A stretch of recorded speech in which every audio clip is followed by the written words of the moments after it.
Situated just south of Robin Hood's Bay and to your right lies the secluded cove of Boggle Hole, with a mysterious cave that lies within the cliffs. Legend said that grotesque-looking creatures known as hogs or boggles would run along the beach and in and out of the cave, and often scared off the men of Robin Hood's Bay. But despite their ugly features, they were not to be feared, and in fact it is said that they had magical healing powers. Mothers desperate to heal their children of whooping cough would approach other caves in the area with their child in their arms begging for help. The boggles would often accept and cure the child for a small price, and eventually the boggles became a welcomed feature, even earning the name Boggle Hole for the patch of beach where they lived. In reality, what we know for sure is that the caves were actually used for smuggling, and were the perfect hiding place for smugglers when they were bringing in their goods. Boggle Hole makes a great doubt for exploring the cave, and is an ideal place to go fossil hunting, but beware of the rising tide. The next stop is Filing Thorpe, a light here to access Boggle Hole. Follow the public access route that meets the road end on Middlewood Lane.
The next stop is Filing Thorpe, Church of England Primary School.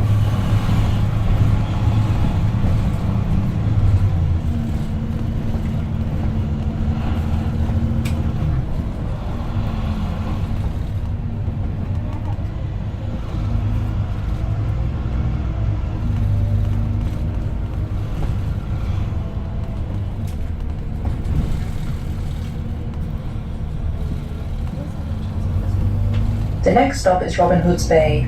Bay, with its dramatic rocky coastline, has a good range of pubs and cafes. It is an ideal start or end point for a day's walk along the Cleveland Way National Trail, or a shorter walk around local paths. Guidebooks can be bought in the village. Don't forget to walk down through the village winding houses and alleyways and seek out the sea-wall mosaic known as the Story of Bay, Footprints Through Time. 50 mosaic panels using 300,000 tiles depict the history of Bay through the artist's eyes from the Jurassic period to present day, covering dinosaurs, shipwrecks, fishing and more. For music lovers, tales of days gone by are still sung weekly by local folk groups. If you stay in Bay, make sure you visit the local pubs and hotels to get a taste of the folk scene. The next stop is Robin Hood's Bay, Thorpe Lane.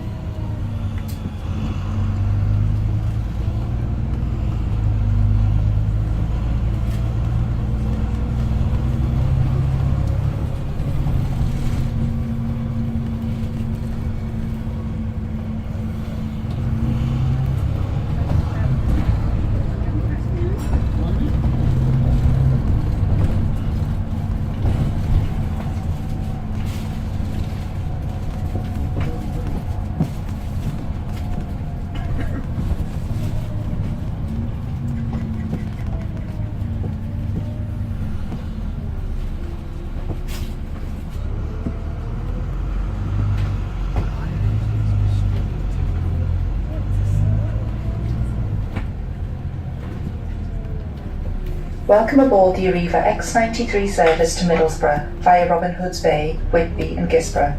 A commentary is provided to tell you about the heritage, landscape and culture of the North York Moors landscape you will pass through. Famed for its smuggling heritage, Bay, as it's known locally, was once the busiest smuggling port on the east coast, importing items such as tea, silk, gin and tobacco. In the 18th century, a bale of silk could apparently pass from the bottom of the village up to the top without seeing the light of day, thanks to the network of underground passages and hiding places. At one point, 80% of all tea in the UK was drunk illegally, and smugglers could earn up to a week's wages from just £1 of tea. The smugglers are now long gone, but you can follow the footsteps along the narrow alleyways. As you walk past the huddled houses and cascaded walkways, it's quite easy to imagine secret passageways and underground tunnels. You can find out more about the smuggling history in Robin Hood's Bay Museum. The next stop is Robin Hood's Bay, Barry Barn.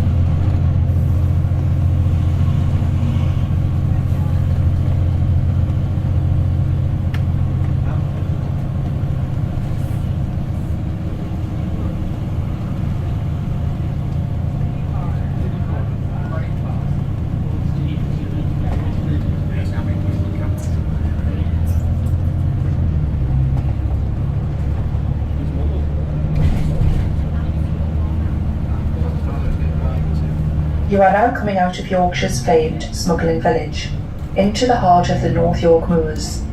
This area has one of the largest expanses of heather in the country, 44,000 hectares or around 1/3 of the national park, which blooms a vibrant pinky purple between July and September.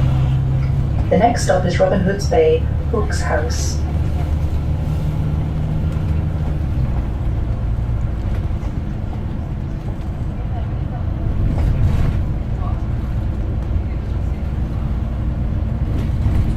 The next stop is Robin Hood's Bay, Old St Stephen's Church. Built in 1821 overlooking Robin Hood's Bay, it is often said that the church is like an old mariner gazing out to sea.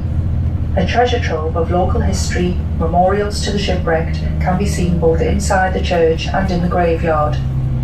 Successful lifeboat rescue missions are listed, and there is also a display of rare maidens' garlands or crowns used in the funeral processions of young women. Outside, the windswept gravestones recall the lives and deaths of master mariners and locals whose lives were claimed by the sea, and several streets and cottages in Robin Hood's Bay are named after the people buried here. The church is now owned by the Churches Conservation Trust and is open to visitors daily.